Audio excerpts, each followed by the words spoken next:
All right, cluster 3, Brennan and Allen comparison. In order to do this, you not only have to have read Texas versus Johnson, but you would have to flip past Texas versus Johnson to American flag stands for tolerance. So you're going to be reading this article too, which ends on that page, so 3 pages long. 2, if you count this picture as having taken up half of this page, and the 3rd page only counting as half. So what it says is to make sure you read the American flag stands for tolerance and then to set up your page. And here's the prompt.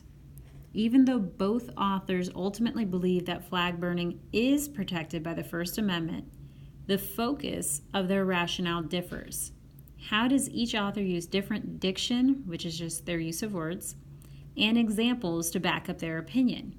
Provide evidence from the text to support your answer. Organize your response by element and not by author. So these are the possible elements to consider. The genre of the text, maybe the audience, right? Word choice, tone, type of appeal. Is it more emotional, logical? Are they trying to rely on someone's credibility and their experience? All right, so the first thing you're going to want to do is make sure you read this article and understand it. So it says, in a controversial decision, the Supreme Court, by the closest possible margin of a 5-4 vote, held that a person has a right to express disagreement with governmental policies by burning the American flag. So that's what we read in Texas versus Johnson, that we are allowed to burn the flag as a form of protest. In a decision at least as controversial, so that as should be showing you we're about to compare this to something different. So leaving the topic for a moment of burning the American flag, the author's going to compare it to something different. In a decision at least as controversial, the leadership of the People's Republic of China decided that citizens who peacefully express disagreement with government policies may be slaughtered. Okay, so while we're saying we can disagree with the government by burning the flag, the People's Republic of China decided that those same people who disagree with the government, may be slaughtered. That is to say, killed, right? On the surface, these two events may seem to bear little relationship to one another, but deep and fundamental lessons can be drawn from their comparison. The American flag is a cherished symbol of our national aspirations. It is the closest object to a national icon, rivaled only by the Constitution and the Declaration of Independence. Given the widespread and deeply felt reverence for this symbol of what we perceive to be the best of our civilization, what is the harm in insisting upon a modicum of respect for it? So modicum, if you look at the bottom, means small amount offered as a symbol or gesture. So considering it's almost up there in importance with the Constitution and Declaration of Independence, why shouldn't we have respect for the flag? After all, no one can seriously equate a prohibition, that means, remember when there was the alcohol prohibition in the 20s where it was not allowed? Prohibition means something's not allowed, right? After all, no one can seriously equate a prohibition on flag burning with the imposition of governmental orthodoxy in political speech. And orthodoxy means traditionally accepted codes and customs. So things that we're just supposed to believe, right? Any messages that burning the flag might convey easily can be communicated in other ways. Those are powerful points, deserving the greatest respect. If not rebutted, they compel the conclusion that the Supreme Court was wrong in its decision. So they're saying, anything that is said by burning the flag could easily be said in other ways, simply by saying it. You could just say, I disagree with the government. You don't have to burn the flag to say that. So what he's doing here is giving the counter argument. He starts with the counter argument saying that, that is a good point. He goes, and if not rebutted, we would have to assume that the Supreme Court was wrong. But then he goes on to say the Supreme Court was not wrong. Indeed, a decision contrary to the one reached would have been a definitive step away from our national aspirations. A commitment to the intertwined freedoms of conscience and expression is at the core of those aspirations. All right. So what we've wanted as a nation since our conception is to be free from the British, right? To be able to make our own decisions about what religion we're going to be and not be taxed and things like that. So a commitment to the intertwined freedoms of conscience, being able to believe what you want, right? That's freedom of religion, freedom of speech, and expression is at the core of those aspirations of who we are as Americans. What most distinguishes our civilization from both its predecessors and its contemporary competitors is a belief in the sanctity of the human conscience. So we believe that every person should have their own beliefs, right? We believe in the sanctity, which is the sacredness or ultimate importance of the human conscience, that everyone's thoughts are important. Each individual is to have the freedom to develop by his or her own lights and not by the command of officialdom. That requires not just the right to be let alone, but also the right to communicate with, to learn from, and test views and conversations. So it's not just the right to think what you want, but also to communicate those thoughts and to learn from others who have different thoughts and to test your thoughts in conversations. It is thus no surprise that the First Amendment is where it is in the Bill of Rights, for it is first in importance. Right? Our First Amendment, the right to freedom of speech, is the very First Amendment we have because it is first in importance, is what he's saying. A concomitant of the commitment to freedom of conscience, in a sense its mirror image, is that no one has better access to the truth than anyone else. So if we're to be committed to everyone having the freedom to think what they think, then we also have to believe that no one has better access to the truth than anyone else. No one's more right than someone else. No one has better thoughts than someone else. We are all worthy of having our own thoughts, and they're all of equal value.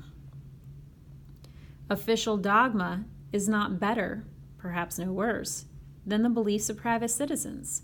So the beliefs of the government aren't any better than our own beliefs. The dissenters in the flag burning case and their supporters might at this juncture note an irony in my argument.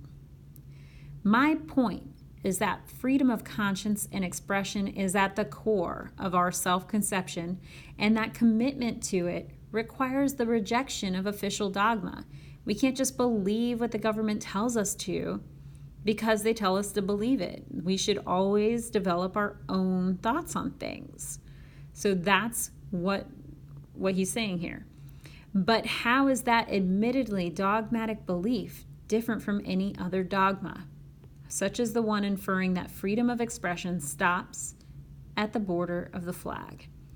Okay, so he's saying at the beginning half of that sentence, how is that admittedly dogmatic belief? Meaning, if we are all to believe that everyone's thoughts are important, right? So we all believe that everyone's thoughts are important. That's something we all share. We all believe that everyone's thoughts are important. So that has actually become a dogma, a common belief, a belief touted by the government that everyone's thoughts are important.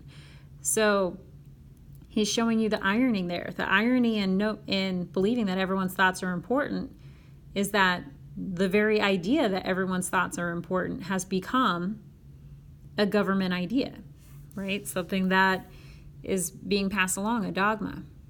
All right, so it's the same thing with the freedom of expression stopping at the border of the flag. We can't say the flag stands for freedom of expression and then say, but you can't do anything to the flag, because then we'd be stopping that freedom of expression. The crucial distinction is that the commitment to freedom of conscience and expression states the simplest and least self-contradictory principle that seems to capture our aspirations. Any other principle is hopelessly at odds with our commitment to freedom of conscience. The controversy surrounding the flag burning case makes the case well. Okay, so if we're going to be committed to freedom of conscience and expression, even though there is one irony in it that we're trying to tell everyone that they should value everybody's thoughts, that is the simplest way to accomplish it. There's no other way, right? So we can't make an exception for the flag. The controversy will rage precisely because burning the flag is such a powerful form of communication. Were it not, who would care? Thus, were we to embrace a prohibition on such communication, if we were to stop people from burning the flag, we would be saying that the First Amendment protects expression only when no one is offended. That would mean that this aspect of the First Amendment would be of virtually no consequence. It would protect a person only when no protection was needed. Thus, we do have one official dogma. Each American may think and express anything he wants. The exception is expression that involves the risk of injury to others and the destruction of someone else's property. Neither was present in this case. All right, so if we were to say that no one could burn the flag because people would be offended, then the First Amendment would cease to mean anything, because you would only be able to use the First Amendment if no one was offended, and then you wouldn't need any protection. No one's going to stop you from saying something if no one's offended by it. So you must be protected, especially when people are offended, because that's what the First Amendment's for. And then the only exception to that is when someone else's property is getting destroyed or you're risking injury to someone else, which isn't the case when burning the flag. Okay, so here we go. At the core of what the flag symbolizes, then, is tolerance. More than anything else, the flag stands for free expression of ideas, no matter how distasteful, no matter what people say. The ultimate irony would have been to punish views expressed by burning the flag that stands for the right to those expressions. The flag stands for freedom, including our freedom of speech. So to punish someone for burning the flag, which is part of their freedom of speech, wouldn't make any sense. Perhaps, though, there is another way to look at it, to acknowledge that not even such a fundamental value as the commitment to freedom of conscience should be free from controversy. With controversy comes debate, enlightenment, and renewed commitment. Perhaps then we are in the court's debt for not treating the flag-burning case like the simple case it is. Let the controversy rage. After all, it is in robust debate that we are most true to ourselves. So he's saying here, even though he believes, and he's made it clear that we should be allowed to burn the flag, we also should accept that other people believe that we shouldn't be allowed to, because that's part of what the flag represents, is your freedom to think what you want. Okay, so we should have those debates.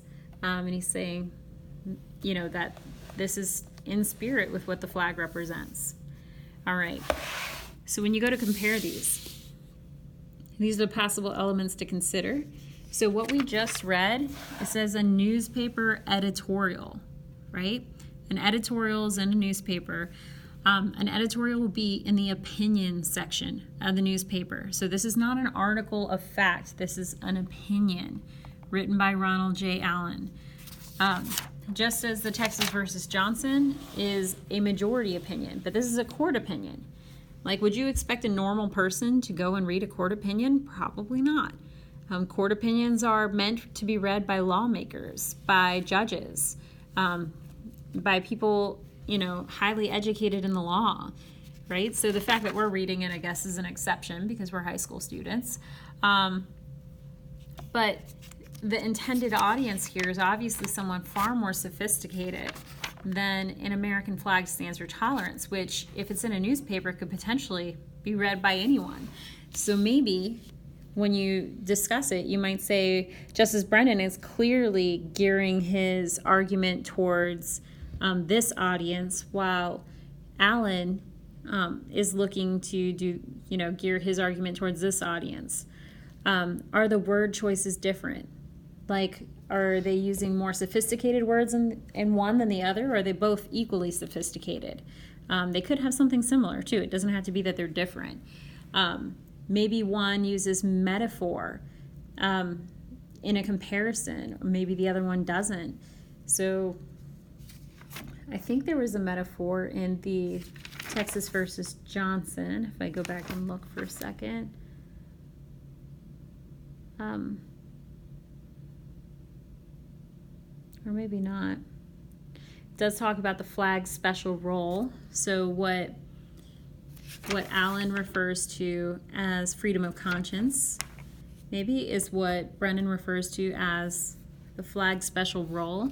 So maybe their word choice is something you can compare. Tone, like, do you think Brennan's tone is different from Allen's tone, and why? Give me some evidence to back it up. And type of appeal. Would you say that maybe Brennan's is more logical while Allen's maybe is more emotional, or are they both logical? What is it? You know, does Allen rely on the Supreme Court having made the decision to establish how correct that decision is because they're credible, they're Supreme Court justices? What is it? So down here, when I'm grading you, I'm looking at you compared elements, at least 3. So pick 3 things off that list to compare. You provide evidence from each. So if you're saying Brennan's tone is this, while Allen's tone is this, make sure you give me evidence to back it up. So you might say, when Brennan uses the words blank and blank, it reveals that his tone is blank. While Allen uses words like blank and blank, which reveals his tone as more blank.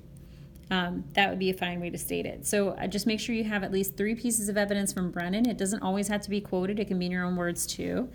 3 from Allen, and that you've elaborated, explaining how these compare elements, right?